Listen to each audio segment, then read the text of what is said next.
All right, guys, Charity Chung here with part 3 of our 9-part series. So today we're going to talk about what happened once we decided to pursue collective bargaining. The superintendent had told us, that he was against it. And the first real step of ours was to ask for a list of employees. And so when we asked for the list, we were given this list. You see, it was a long time ago, 5/5/2017, 788 employees of the district, according to this, okay? And it gave us a list of the schools. It broke it down by schools. We had the names, and then we had their position. So, for instance, on here, for Ruben Torres, you even had Miss Mag listed as principal, okay? So it was myself, Susie Della Torre, and a couple of fabulous other members who chipped in and worked to collect these cards. It was rough work. It was quick, too. It was before school, after school.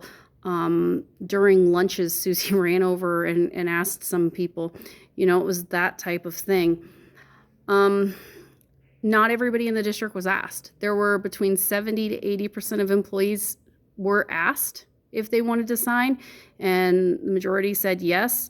But then there was a percentage of employees who were never asked because it was hard to catch them. It could just be that the days that we visited your school before school, you weren't there. You could have been sick. There were a variety of reasons, including the fact that EAs are really hard to find.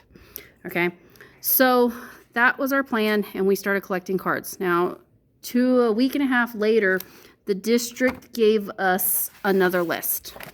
Okay, the district gave us this list on 5/12, and it said that there were 740 employees. And what they did was they told us that they went through and they took out all of the employees who were supervisors, admin, managers, okay, because those people aren't represented at the bargaining table, so they don't get a vote. And so that's what this is supposed to be, 740 employees. Now, after 2.5 weeks, 3 weeks, somewhere in there, remember, we're at the end of the year that year, we had 429 employees who had signed cards.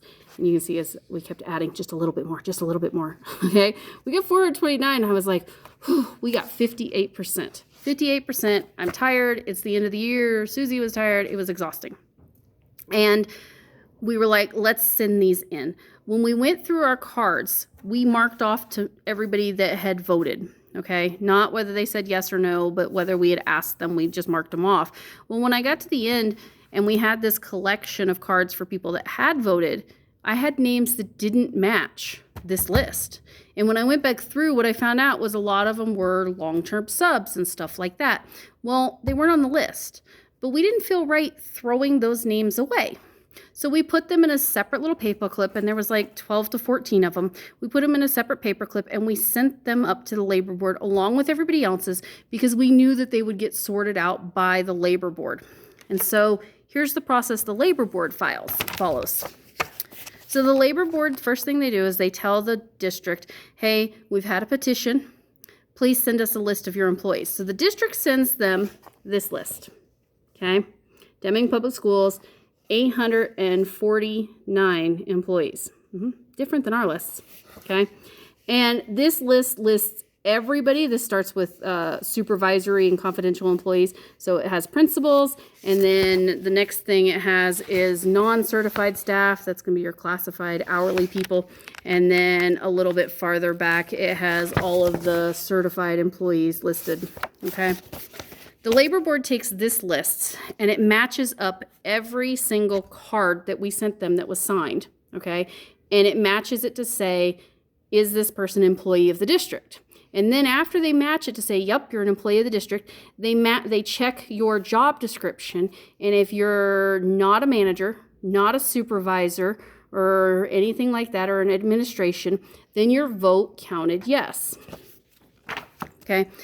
They got done with all of that, and they said that they had 52% of employees had signed these cards, okay? Susie pointed out to me that I was slightly off of my number yesterday when I said we had to have 50%, 51%. We had to have 50% plus one employee, so just one more over that 50%. And we had 52%, so yay! So that July, right? The labor board issues this ruling, okay? And it says that we have demonstrated sufficient basis for recognition as the incumbent bargaining representative for the following bargaining unit composed of employees. And it says all certified and classified positions. It says it right there. All certified and classified positions, excluding confidential, managerial, and supervisory positions. That's what that says. Then it goes on to say that this will be sent to the labor board, the board itself. So this was the director that wrote this, the board, and that was done on August 1st. So on August 1st, we go in front of the labor board, and the district's lawyer was there stating his reasons why we should not have bargaining. And our lawyer was there defending our right to have bargaining. And basically the labor board said, yes, Annie A. Deming is the representative for the district, for the employees, to give them a voice in what happens in our district.